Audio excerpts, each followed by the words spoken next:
म्हणाले त्या संदर्भात आपण बघूया।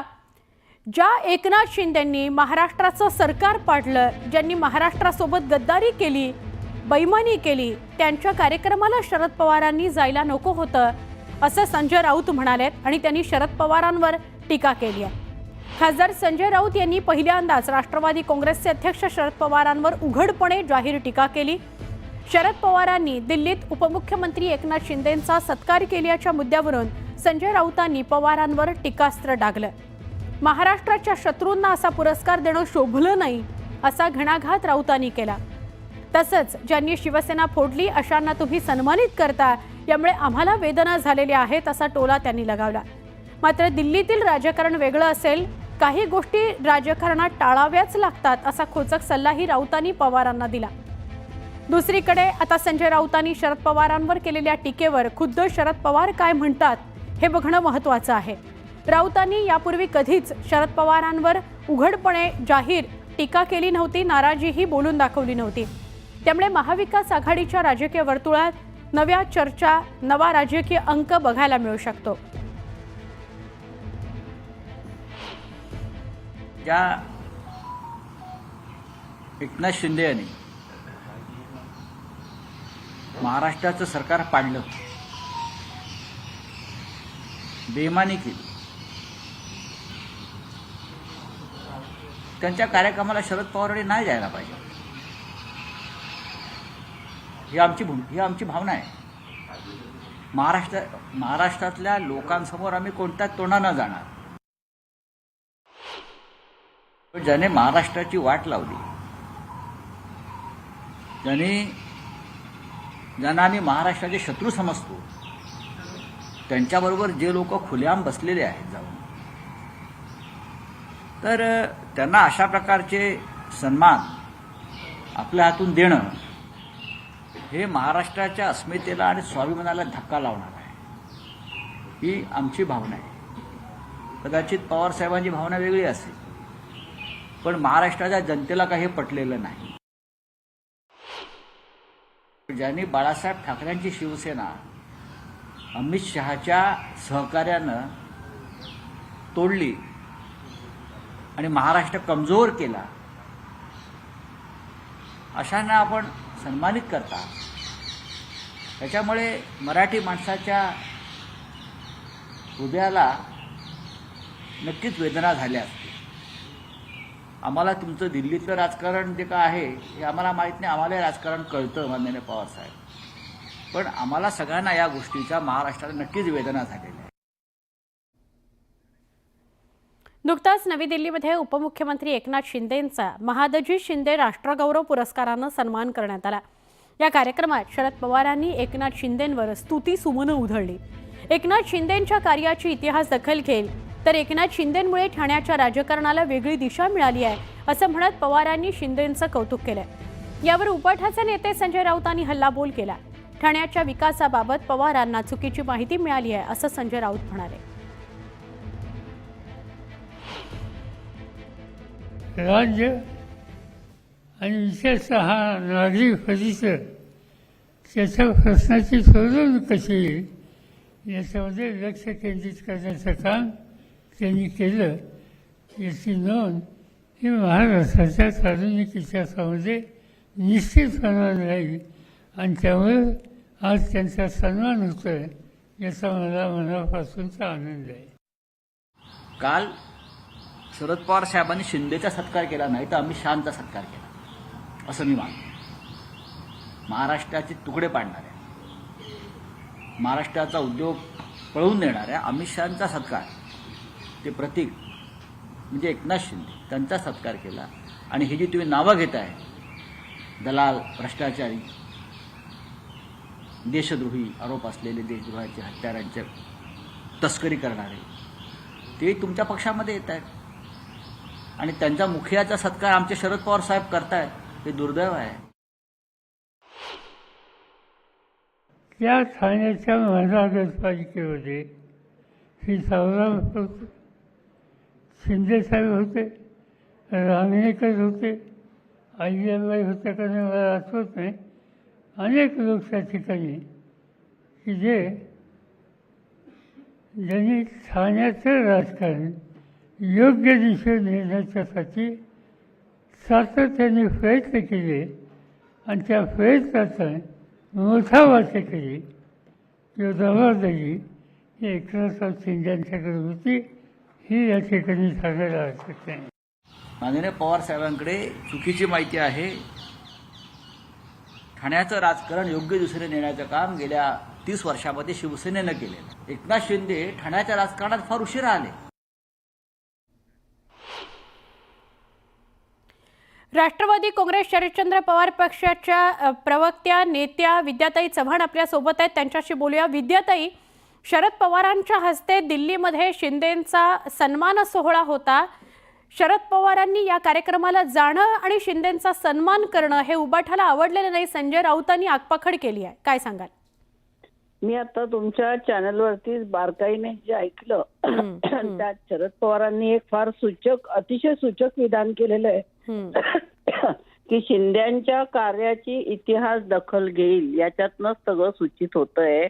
आणि मला एक सांगायचंय की हा कार्यक्रम काय फक्त शिंद्यांच्या सत्काराचा नव्हता, तर हा साहित्य संमेलनाचा कार्यक्रम होता. आणि असे कार्यक्रम हे खूप आधी ठरवले जातात, 4-4, 5-5, 6-6 महिने आधी ठरवले जातात.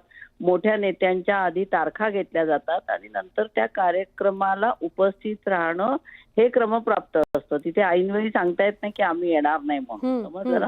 आणि शरद पवारांना नुसतं राजकारणी म्हणून न बघता ते स्वतः एक साहित्यिक आहे. त्यांनी अनेक खेळांना किती चांगल्या प्रकारे पाठिंबा दिली. क्रिकेट, आपण उदाहरण क्रिकेटच घेतलं तर क्रिकेटमध्ये आमूलाग्र बदल हा कोणी आणला असेल तर शरद पवार साहेबांनी आणलेला आहे. म्हणजे फक्त राजकारण, एक राजकारण असं करणारे शरद पवार हे नाही, ते साहित्यिक सुद्धा आहेत. साहित्याची त्यांना जाण आहे आणि म्हणून ते या कार्यक्रमाला गेले. परंतु तुम्ही जर इतिहास आठवला तर बाळासाहेब ठाकरे आणि शरद पवार हे कायम विरोधात होते, परंतु एका व्यासपीठावर आल्यानंतर ते ज्या खेळीमेळीच्या वातावरणामध्ये भाषणं करायची किंवा एकमेकाची किल्ली उडवायची हे सुद्धा आपण बघितलेलं आहे.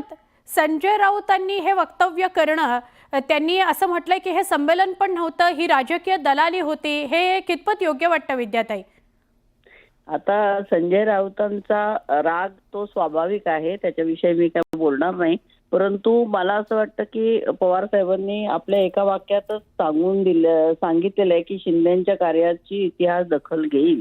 त्यामुळे पवार साहेबांनी एक सूचक विधान सुद्धा केलेलं आहे त्याच्यामध्ये. आणि निश्चितच मला असं वाटतं पवार साहेबांना अशा प्रकारे दोष देणं हे बरोबर नाहीये.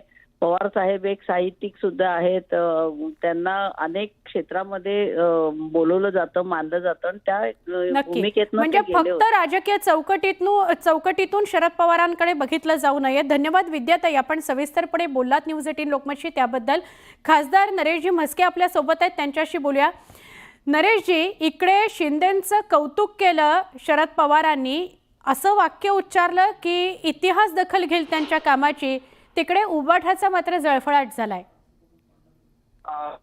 काय म्हणणार, त्यांच्या नाकाला मिरच्या झोंबलेल्या आहेत संजय राऊत आणि या सर्व गद्दारीची भाषा कुणी करावी, ज्यांनी बाळासाहेबांच्या हिंदुत्वाच्या विचारांशी गद्दारी केली. ज्या विधानसभा निवडणुकीमध्ये त्यावेळी शिवसेना भाजप महायुती म्हणून निवडून आले आणि खुर्ची करता सोनिया गांधींच्या दरवाजात जाऊन बसले, उंबरठे झिजवायला लागले. त्यांनी गद्दारांची भाषा करू नये आणि पवार साहेबांनी काय करू नये, काय करावे हे संजय राऊत सांगावे लागले. एक्झॅक्टली. याला एकच शब्द आहे की दीड शहाणीगिरी ही संजय राऊत करतायत. आणि अहो, महाराष्ट्राचे तुकडे केले वगैरे हे कोणाला ते म्हणत होते? भारतीय जनता पार्टीला म्हणत होते, देवेंद्र फडणवीस साहेबांवरती टीका करत होते. आता देवेंद्र फडणवीस साहेब आणि भाजपच्या दाराबाहेर जाऊन उंबरठे झिजवतायत, सामनामध्ये अग्रलेख लिहितायत. तेव्हा आपण कुठली भूमिका स्वीकारली? मग तेव्हा ते विसरलात का? आणि अमित शहा कुणाचे नेते आहेत? अमित शहा कुणाचे नेते? तुमचे नेते पाठवतायत, तुमचे PA पाठवतायत त्यांना भेटण्याकरता. दुतोंडी सापासारखे, डबल ढोलकी सारखे ही सर्व मंडळी वागतात. आणि नाही, आणि तुमच्या पक्षाला अमित शहांचा शिंदे पक्ष असं म्हटलेलं आहे राऊतांनी. अमित शहा कसं आहे की माझ्या मते त्यांना पुन्हा एकदा एनडीए मध्ये येण्याचे प्रयत्न करतायत माझ्या माहितीनुसार. आणि माझ्या माहितीनुसार अमित शहा साहेबांनी त्यांना सांगितलेलं आहे, माझ्या दारात, आमच्या पक्षाच्या दारात तुम्हाला आम्ही घेणार नाही, तुम्हाला नो एंट्री. कदाचित त्याचा राग म्हणून, त्यांना राग म्हणून अमित शहा साहेबांवरती ते टीका करतात. आणि नरेशजी ते असंही म्हणाले की हे काही संमेलन वगैरे नाहीये, साहित्य संमेलन, ही राजकीय दलाली आहे. कसं आहे की दलालाला दलाली दिसणार, मनी वसे ते स्वप्नी दिसे, अशी जी म्हण आहे. यांनी जी दलाली केली सोनिया गांधींच्या दरवाजामध्ये, बाळासाहेबांच्या विचारांचा पक्ष त्या तिकडे नेऊन ठेवण्याची जी दलाली केली, स्वातंत्र्यवीर सावरकरांच्या विरोधात बोलण्याला राहुल गांधीला यांनी मिठ्या मारल्या, ही जी विचारांची दलाली केली, त्यामुळे त्यांना या सगळ्या गोष्टी दलालीसारख्याच वाटतायत. अजून एक शेवटचा प्रश्न नरेशजी विचारते. शरद पवारांनी पुस्तकात केलेला जो उल्लेख होता उद्धव ठाकरेंच्या नेतृत्वाबद्दल, त्याची सुद्धा पार्श्वभूमी याला असेल का? कारण आज तर शिंदेंचं कौतुक केलेलं आहे, त्यांच्या नेतृत्वाचं कौतुक केलेलं आहे. हे बघा, पवार साहेब जरी त्यांचे विचार वेगवेगळे असले, आयडिओलॉजी जरी वेगवेगळी असली, तरी सुद्धा पवार साहेबांनी जे मत व्यक्त केलेलं आहे ते खरं मत व्यक्त केलेलं आहे. आणि उद्धव ठाकरे यांच्याबद्दल जे मत व्यक्त केले ते सुद्धा खरं मत व्यक्त केलेलं आहे. त्यामुळे मला तरी वाटतं की ती आपण एक बोलू नये तो शब्द प्रयोग, की जळणं हा जो काही प्रकार आहे, जळणं हा प्रकार झालेला आहे संजय राऊत यांचा. संजय राऊत यांना बहुतेक कार्यक्रमाला बोलवलं नाही दिल्लीत असताना सुद्धा, कदाचित याचं त्यांना असेल. आणि संजय राऊत यांनी शिवसेना ठाण्यात शिवसेनेनेच विकास केला, पण ठाण्यामध्ये एकनाथ शिंदे साहेबांच्या नेतृत्व काय आहे किंवा लोक कुणाच्या पाठीशी आहेत, लोकसभा आणि विधानसभा निवडणुकीमधील ठाणे जिल्ह्यांनी दाखवून दिलेले आहे. या जागा राखलेली नाहीये. लोकांनी लोकसभेच्या निवडणुकीत दिघे साहेबांचा खरा शिष्य कोण, अशा पद्धतीचं यांनी आव्हान केलं होतं. त्याला लोकांनी यांना यांच्या उमेदवाराची जागा दाखवून नाही. शिवसेना राज्याचे शत्रू आहेत असं म्हणालेत. राज्याच्या शत्रूंना सन्मानित करायला नको पाहिजे होतं. राज्याचे शत्रू कोण आणि राज्याचे मित्र कोण?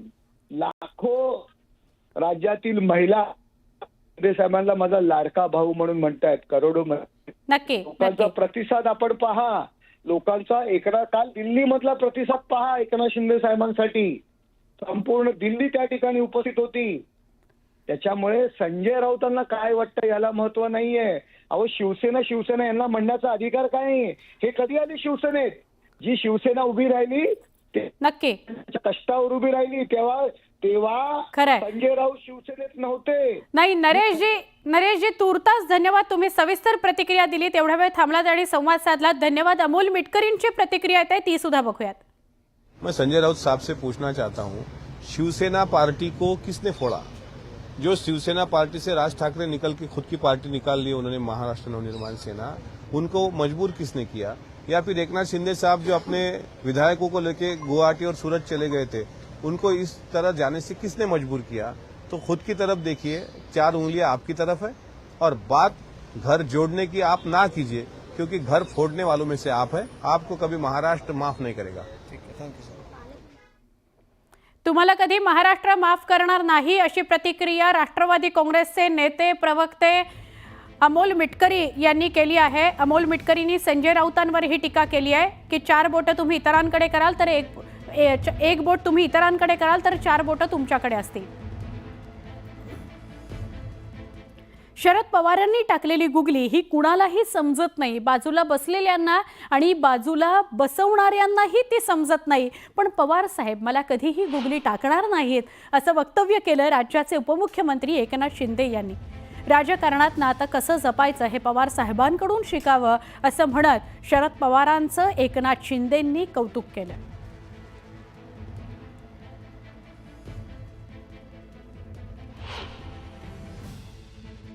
शिंदे भारताचे प्रसिद्ध स्पिन बॉलर होते. त्यांची गुगली भल्या भल्यांना कळत नसे आणि कधी क्लीन बोल्ड होत असे कळायचं नाही. पवार साहेबांची देखील राजकारणातली गुगली सुद्धा अनेकांना कळत नाही. कधी कधी बाजूला बसलेल्या लोकांची किंवा बसवलेल्या लोकांची गुगली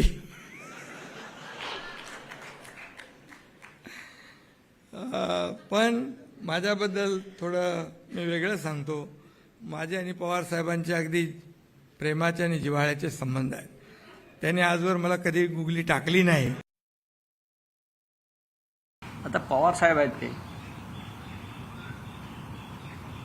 त्यांच्या गुगलीविषयी अपप्रचार आहे. गेल्या काही काळामध्ये महाराष्ट्राचं राजकारण हे फार विचित्र दिशेने चाललेलं आहे. कोण कोणाला टोप्या घालते आणि कोण कोणाच्या टोप्या उडवत आहे, कोण कोणाला गुगली टाकते आणि कोण स्वतःच हिट विकेट होत आहेत, हे पुन्हा एकदा समजून घ्यावं लागेल.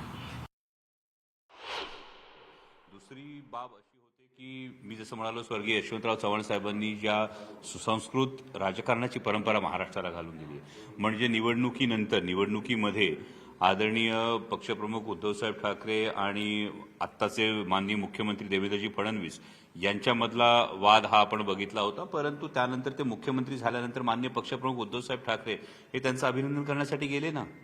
ही राजकीय संस्कृती आहे, ही राजकीय सुसंस्कृतता आहे.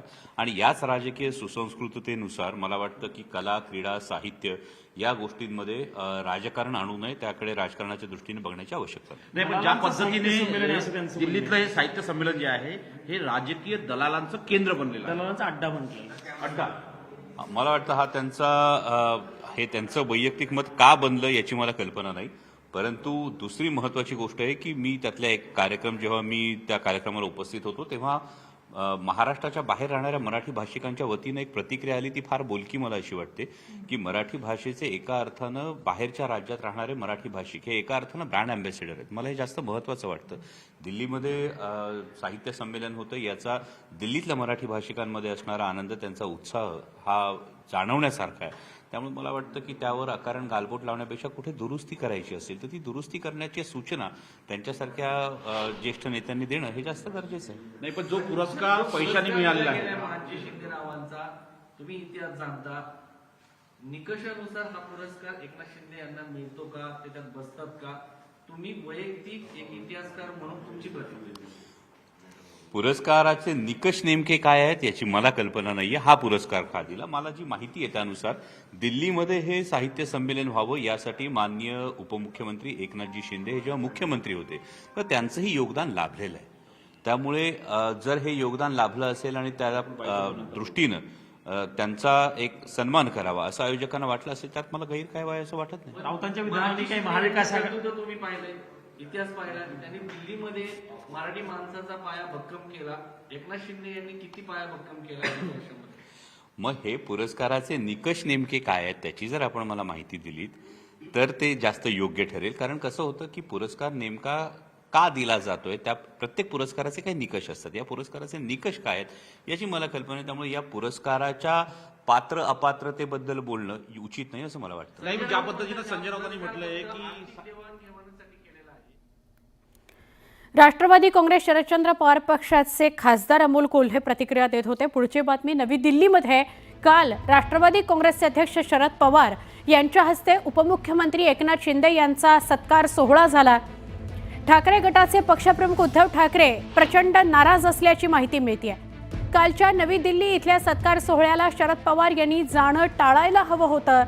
त्यांच्या हस्ते झालेल्या सत्कार सोहळ्यामुळे आणि त्यांची एकनाथ शिंदे यांनी केलेलं कोडकौतुक, म्हणजे एकनाथ शिंदेंचं शरद पवारांनी केलेलं कोडकौतुक हे मातोश्रीला अजिबात आवडलेलं नाहीये. ठाकरे गटाच्या नेत्यांनी या संदर्भात खासदार सुप्रिया सुळे यांच्याकडेही तीव्र नाराजी व्यक्त केली आहे अशी माहिती मिळते आहे.